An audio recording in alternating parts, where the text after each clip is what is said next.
Welcome to the Activate World podcast, a series on how business leaders have more power to solve societal issues than any elected official. We explore business activism with substance and depth of thought.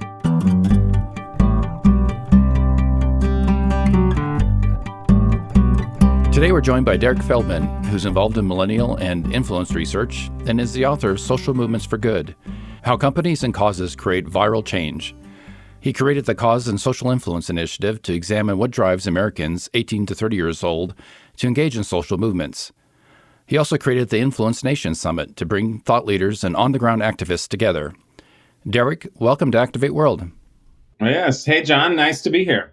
Well, I'm looking forward to our conversation, but before we dive in, tell us about your work and what led you to pursue your research, conferences, and other interests. My sort of career and interest in young people's social issues really began out of work I was doing in graduate school for an organization called Learning to Give, which was primarily a Kellogg, Lilly Endowment, and very big funders coming together to try to inspire philanthropic education in classrooms across the country. And what was fascinating about that initiative is, although it was K-12 focused, it started to use things like technology, started to use other elements to try to help teachers embed the philanthropic notion and idea into their existing curriculums, and very, very successful as well. And when I was there and I was ready to sort of move on, I've been there for about 7 years. I was kind of like sad and had a little bit of retrospective as to where do I want to go and do. And I didn't start it to what job do I want to have, but rather what interests me most in terms of inquiry and knowledge. And that led me to remain focused on research. And so from there, started a firm, and we developed the Millennial Impact Project in partnership with the Case Foundation. Jean Case and her team there, who have been incredibly supportive through the years with that initiative, and really led and drove, really took a big bet, to be quite honest, on research for a decade. And that's something that is not necessarily everybody's jumping to do. So that led to a couple books, that led to a couple other interesting things along the path. And obviously we're on a new trajectory given now more than a decade. But it really all started from a long time ago, trying to help young people in the K-12 systems understand philanthropy education in the classroom. So through your research over the years, what have you learned about this new generation, and what has surprised you? You know, when we started, a lot of the social platforms were either new or they didn't exist. And so just imagine researching while a generation's coming of age and using these technologies and really trying to flex the use of how they could be impactful for social issues, right? And so that in and of itself was both an interesting time and one that we were always kind of saying to ourselves, you know, is social media going to be the thing that really drives social issue action? And what I would say is that it definitely supports and it definitely contributes, but in and of itself, it isn't the only thing. You know, you still have to work with an individual to help them understand what it is about an issue that requires their engagement. And so watching that happen over a decade was fascinating. I think the other thing that also happened, and this just occurred, quite honestly, because there were new things that were invented in that decade that allowed people like you and me to come as close as possible to support a beneficiary without a cause, without an organization. And so technology's enabled you to give to somebody who had cancer and just give directly without going through the American Cancer Society or anything else. And, you know, a decade before that never existed. So we saw the rise of issue focused rather than organization focused by the generation too. And I think one of the last things that I would say is that we always have to remember that every single person, including young people, believe that they have assets that are valuable, that can contribute to an issue or to a movement. And a lot of people focus on one asset, right, which is finances and the financial part of the world, or someone's volunteer time. And what was fascinating to see is the movement not necessarily away from giving, but rather a supporter mentality, that young people truly support issues, and they do that through multiple means. Sometimes the most important thing that they have, which they also believe creates the most change, is using their voice on an issue, whether it be digital or at the ballot box or anywhere else. How can organizations craft a compelling mission that would get this generation more engaged in an authentic way?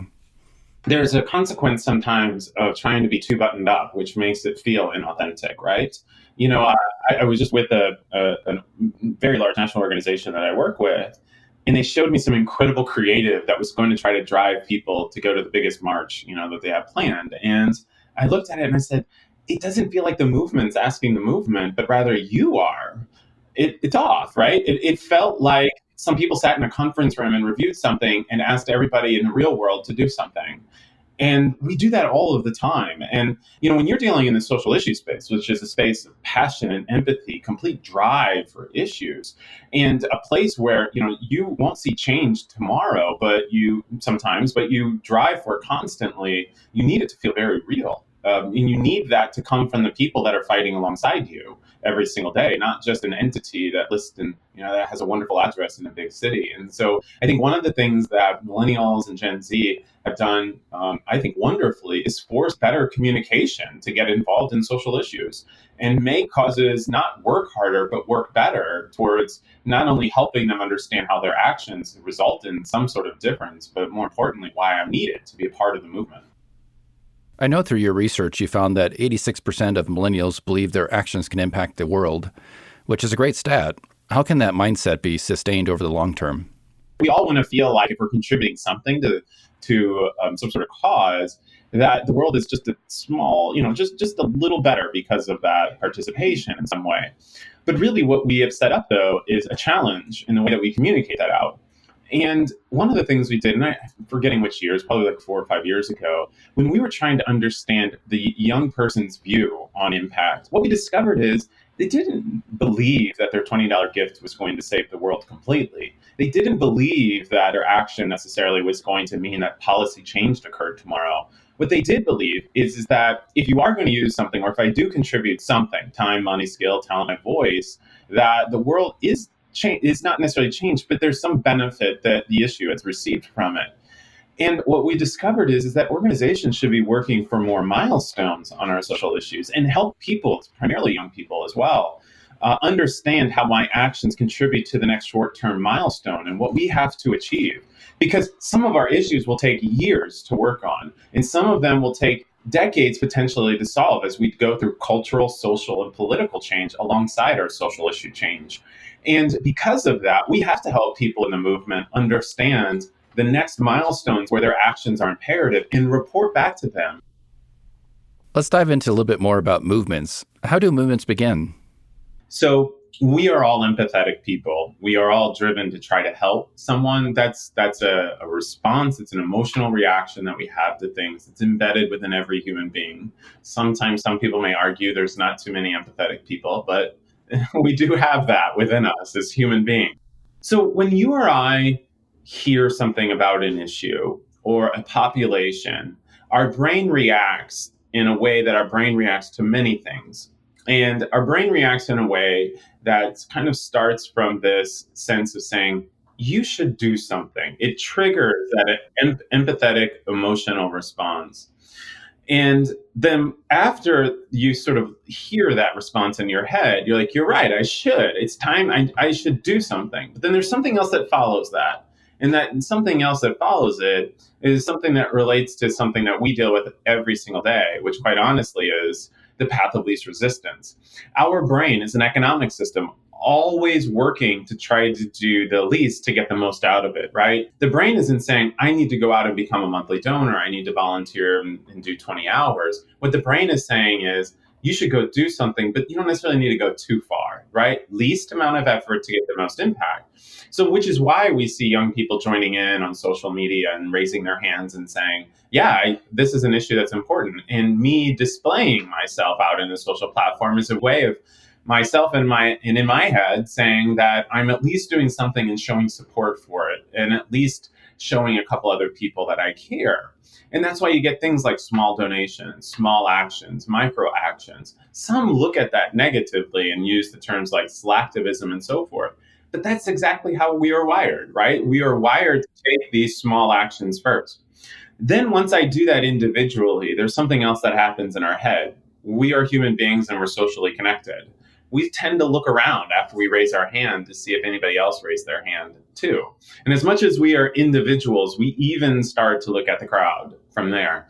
And so what we find is I need to be around others that believe like me. It feels comforting, it feels good, and it feels like there's other people besides myself.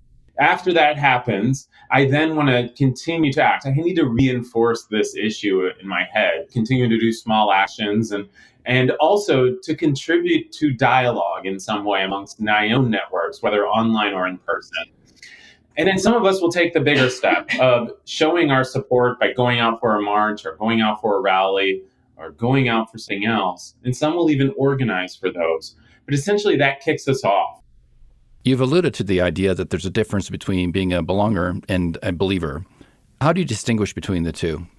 The challenge of being a belonger is sometimes we do that just because it feels good in that moment. I always look at the believers, and one way to look at who really believes in the issue is after the moment is gone, what do you have left? We're always trying to get people to move beyond the belonging state to make it more internalized of an issue that they continually contribute and support in many different ways. And it's a hard thing because that requires digital effective communication, helping the individual see why they matter in not only society, but also in the social issue, communicating those milestones and so forth. So there's a lot of belongers. It's easy to belong today. We have tools that make that so simple. It's even harder to actually believe at times because another issue or another moment will bring us to something else to belong to. How do we show companionship and in the movement together? How do you bring more than the organization's brand and name to something, but rather the people behind it? And that's what builds that believing state. That's what builds the affinity, loyalty to the issues as well. And that's where we should honestly go. So if you really want a successful social movement, thinking about it in terms of a marketing campaign is probably not the right approach, right? Sometimes movement leaders become really good policy change experts and forget the movement and either figure out other ways or try to bring it along over time. But usually the movement started first and all the other elements came out of it as well. Because it was the movement that brought everybody together, got excitement, and so on. So I think one of the things as we look at it overall is that as an individual moves from a state of saying, I care and I want to support, it's I need to now be a part of something bigger and I need that companionship in that movement. And we can't ignore that because the moment we need them all to fight for something, because by 5 o'clock, we got to have something happen and the court case is going and doing whatever it is, you're going to need them people to back you up for sure. What's an example of a social movement that has successfully gotten people engaged and become believers? I would look at Surfrider Foundation's movement has been very successful in bringing all the way down to the community level what they're working on. And what I think is really exciting about them is they work from a grassroots up approach and support it from that perspective. They've got things like they do have some really good communication, but if you look at the way that they communicate out, it isn't so much the beautiful design or anything else. It's the way that they talk to them and say, the ocean is our playground. It's the place where we all enjoy. And when it's at risk, you and us will come together to make it change. And that's a narrative that you don't see in the environmental place at times. You see it more about policy and all the other things. And so that's not their focus per se all the time. And they do a nice, effective job by empowering the individual within the movement. If you also look at other movements at times, such as like your Sunrise movement, or even the End Family Separation or Keep Families Together movement, all of those are about helping people have conversations. We're giving toolkits and resources to people on the ground that are craving for, how do I talk to my friends about this? How do I open up with it? Or even the Ad Council, who does a movement around Seize the Awkward and mental health, trying to get young people to have conversations with fellow young people. But what do you provide to them? You give them as many resources as possible to be successful on their own. if we move, we can help support and lift up the movement. We can't always direct it. And that is really key, is what tools and resources are we going to provide for people that care so much to do the movement as well? I mean, if you look at Charity Water's success and the fundraising side, they were successful because they capitalized on a thing called birthdays. Obviously, we all have one. And they capitalized on a DIY model, a self organized model to allow anybody to go out, seek support, carry on the name, and all of that. That was built in from that model. And that's a grassroots movement style approach to it. It wasn't, we can't buy our way into all of this if we don't have the people on the ground that are doing it for us. And what are some of the characteristics that are going to be necessary for people to ignite that in a successful way? Yeah. Yeah. Well, I think that if you're a movement leader today, there's two people that I would surround myself with. One that helps focus on the policy side, focuses on the programmatic side, those things, and the other side is movement development. Maintaining engagement within the movement is clear. Now, most of the time, I see it on the other side, but I'd like to see it on the other piece where the movement is as valuable as the change that we're going out to try to make with our legislatives or policy in general. And the way to do that, the way is communicating all the way down to the ground and ensuring that we have people that understand the movement and what milestones we're working on. The most successful movements occur because from the top all the way down, everybody knows exactly what they're fighting for next. Now, not just we're going to end poverty or homelessness tomorrow, but what are we doing in this next 6 months? And the trail of communication all the way down to the ground is clear, it's definitive, and we understand how we are going to empower the individual to see themselves in that. That is the key to most of the success. Where I usually find is sometimes that leadership holds that rather than bringing it all the way down. Nobody knows what the next milestone really is because it's kept towards the top because they might be working behind the scenes, which occurs in some issues and it's necessary. But rather, if the way that we connect in our movement is bringing it all the way down and letting everybody feel like we're in lockstep towards that next movement and milestone. It seems like there's a lot of conversations around social capital or social currency. What role does that play within movements, and how often should a leader be thinking about that? All the time. I mean, if you look at, and this is where somebody would say to me, I remember in our early days of the Millennial Impact Project, the conversations would go a couple different ways through the years. In the first year that we launched it was, oh, great. We're not going to focus on millennials. Then the next couple of years was, all right, they're going to be here, and then it kind of got into our focus is on just raising dollars from older people. And then it became, all right, millennials are here. Now they're older, they have jobs. So now we're going to re-engage and try to figure it out. And we said from day one, there isn't a movement in the country that doesn't need people behind it, because any leader that goes into any big stakeholder meeting and needs to be able to say they have a community of people that believe in the same thing as well. And especially those organizations that have government funding or anything else that are trying to advocate and lobby for something. I'll use the word advocate rather than lobby, but advocate for certain funding or trying to apply, they need it even further. And those that have remained focused on the major donors, this high level stakeholders, it isn't so much about the transfer of wealth. It's much more around the community that believes in this issue, that shows support more publicly, which fuels the stakeholders that give at the highest levels as well. And so you need a movement of people because it does many things for you. It reinforces the belief among the public that people are behind this issue and approach, and it reinvigorates and invigorates those that already support you to maintain that support, brings that into a conversation with the government official and others that the public has this perception or viewpoint on this social issue as well. And so without that social capital weaving that together, you can't use this and leverage that asset when you go and when you really need it the most. So as we wrap up, what's your best advice for business leaders as influencers in this new world of social movements?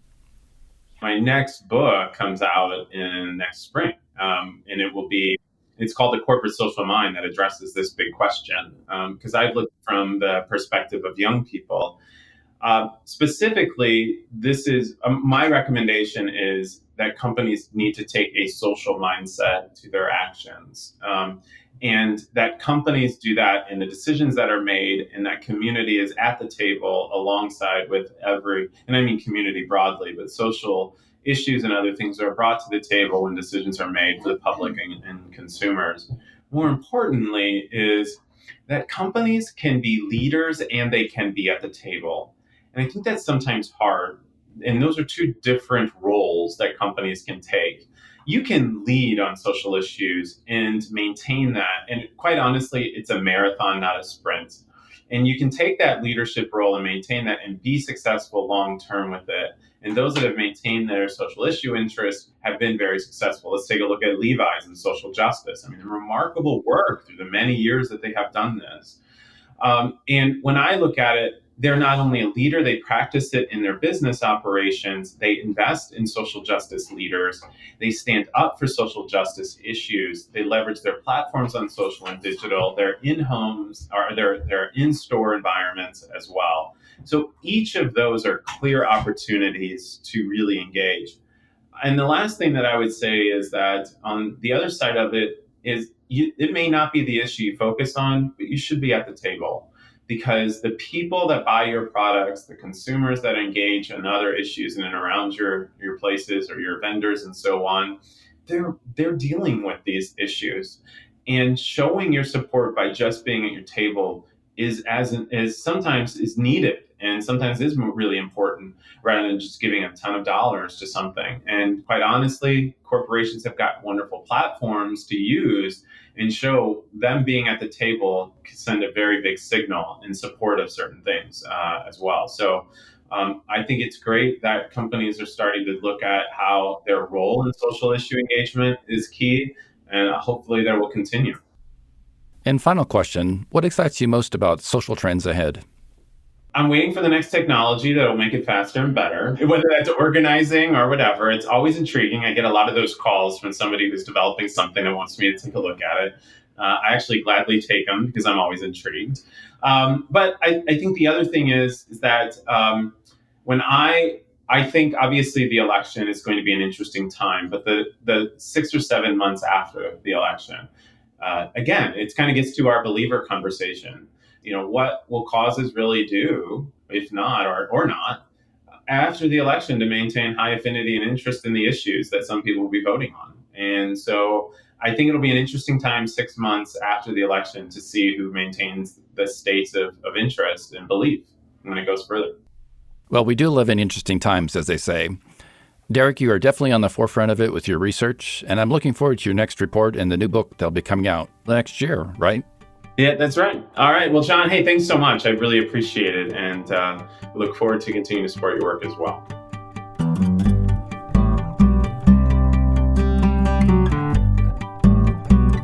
Activators, join the conversation in our Activate World LinkedIn group. We look forward to hearing your thoughts and perspectives. Be sure to tell your friends and colleagues about the Activate World podcast. Encourage them to subscribe, listen, and share from their favorite podcast platform. Let us know how we're doing by leaving a review. Your reviews mean a lot to us. Activate World is a team endeavor. Special thanks to Kayla Waldstein and Kent Nutt. Music by Jason Goodyear. For Activate World, I'm John Mertz.